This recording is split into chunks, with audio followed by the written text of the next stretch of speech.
Bismillahirrahmanirrahim. Assalamualaikum warahmatullahi wabarakatuh. Perkenalkan kami dari kelompok 7 yang beranggotakan saya sendiri, Alfika Tri Ayuningtyas, Aulia Diah Safitri, Giska Amalia, Nurma Izalatu Zahro. Pada kesempatan kali ini, kami akan mempresentasikan hasil diskusi kami mengenai berpikir matematis modern.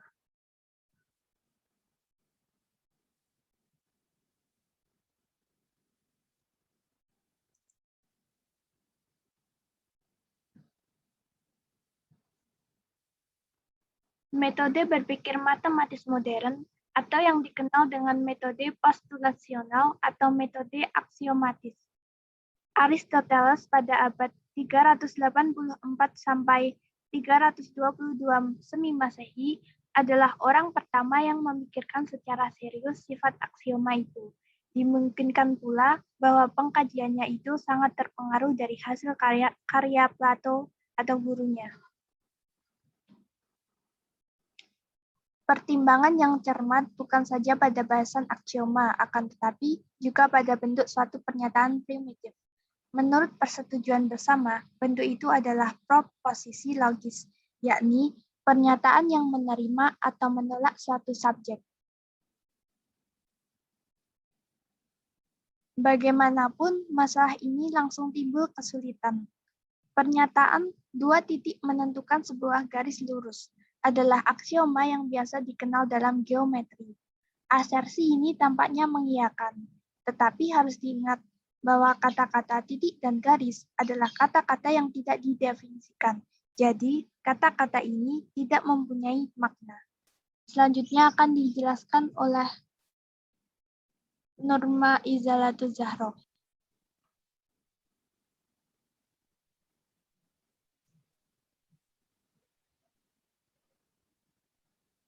Maka dapat dilihat bahwa suatu aksioma ditulis dalam bentuk yang dapat diterima, mempunyai bentuk proposisi, dan berciri khas fungsi matematis.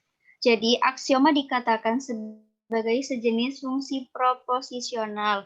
Perlu dicatat bahwa aksioma bukanlah satu-satunya fungsi proposisional dalam suatu sistem matematis. Pernyataan-pernyataan yang dideduksi secara logis dari aksioma-aksioma adalah hal serupa dan perlu menjadi fungsi proposisional.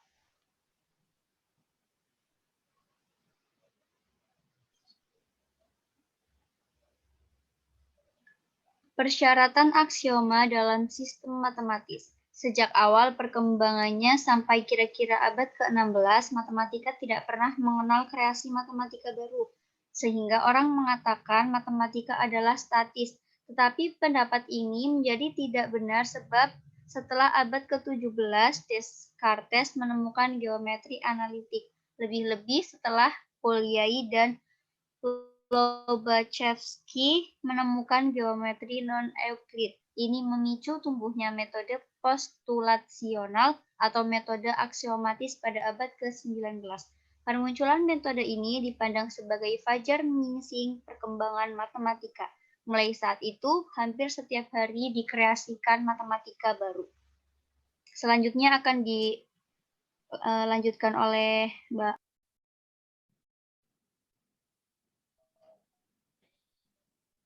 Euclid, guru besar di Alexandria, Mesir, setelah zaman Aristoteles menulis buku geometri secara aksiomatis.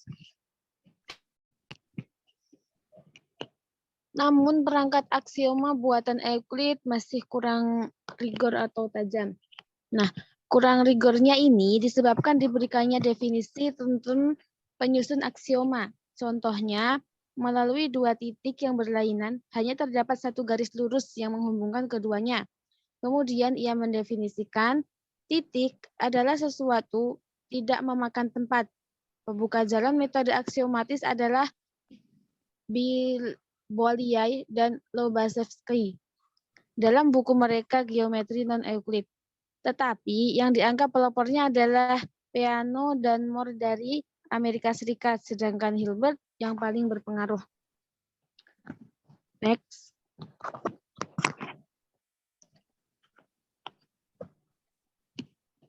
Sebuah sistem matematika diawali dengan perangkat aksioma. Sejak awal abad ke-19 dikehendaki adanya persyaratan baku untuk suatu perangkat aksioma. Nah, persyaratan ini adalah konsistensi, independensi, dan kategoris. Agar syarat-syarat rigor dipenuhi, banyak term tak terdefinisikan yang harus diminimalkan. Next.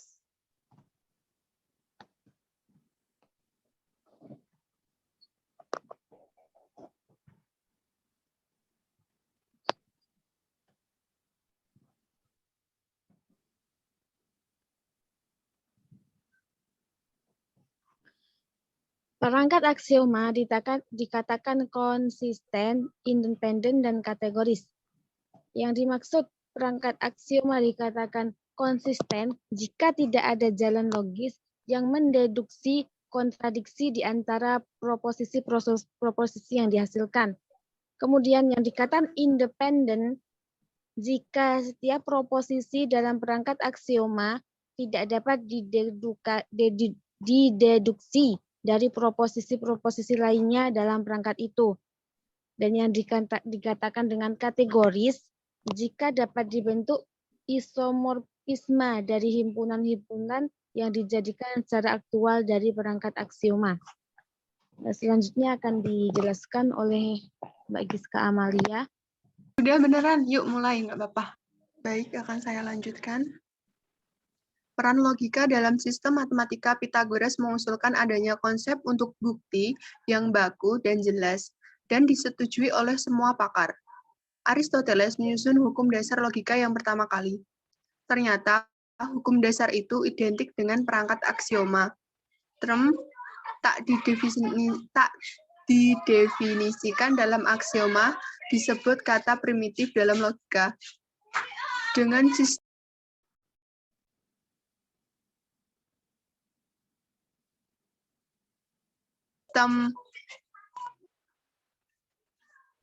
sistem aksioma dalam geometri Euclid diubah oleh Lobachevsky dan Bolyai, maka kemudian ada maksud mengembangkan logika modern. Russell dan Whitehead telah berhasil membangun hukum dasar logika modern. Dalam sistemnya, mereka memasukkan kata-kata atau, dan, negasi, dan sebagainya. Hukum dasar Aristoteles dipandang hanya berlaku untuk semesta tertentu.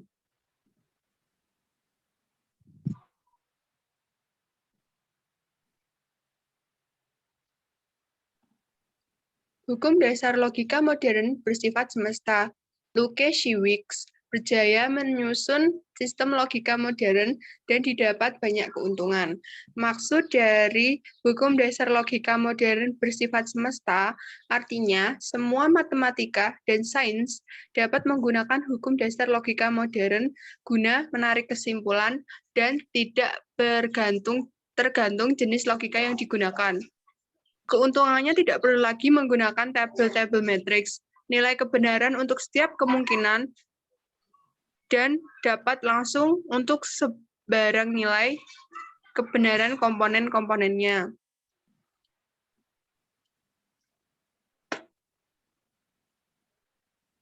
Baik, sekian presentasi dari kelompok kami. Apabila ada yang ingin ditanyakan, mungkin teman-teman bisa tanyakan di WA Group. Sekian dari kelompok kami. Wassalamualaikum warahmatullahi wabarakatuh.